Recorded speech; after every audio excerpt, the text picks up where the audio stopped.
পরপর কয়েকদিন আদিশ্রীকে cow milk খাওয়ানো হয় না জন্যই অনেকটা পরিমাণে জমা হয়ে গেছে। তারপর আর কি, আমার শাশুড়ি মা আজকে সকালবেলায় খেজুরের গুড় দিয়ে আর গোবিন্দভোগ চাল দিয়ে পায়েস রান্না করেছে। মেয়ের সকালের খাবারে রেখেছিলাম চিড়ে, কলা আর খেজুর। বাড়ির ওপরে বাসন কোসন বিক্রি করতে এসেছিল, সেখান থেকে দুটো জিনিস নিয়ে নিয়েছি। একটা জায়গায় বেরোবার জন্যই মেয়েকে সকাল করেই স্নান করিয়ে দিয়েছি। তারপর মাম্মামকে রেডিও করিয়ে দিয়েছি। তারপর আর কি, মেয়েকে রেডি করানোর পরপরই আমিও ঝটপট করে রেডি হয়ে নিয়েছি। আর এখন আমরা তিনজন মিলে যাব স্বাস্থ্য কেন্দ্রে। মা আর মেয়ে অনেকক্ষণ ধরেই তৈরি হয়ে বসে রয়েছি। অনেক ফোন করার পরেই বরমশাই আসলো আর এখন তিনজন মিলে চলে এসেছি স্বাস্থ্য কেন্দ্রে। আদিশ্রীর এখনো 3 বছর পূর্ণ হয়নি।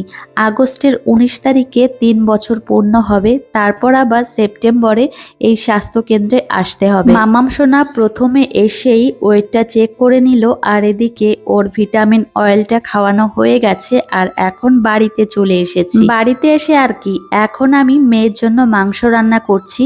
মাংস রান্না হয়ে গেলে তারপর ওকে আবার দুপুরের খাবার খাওয়াতে হবে। মেয়ের জন্য দুপুরের খাবার খুব সুন্দরভাবে রেডি করে নিয়েছি, আর এদিকে আমার মেয়ে খেতেও বসে গেছে।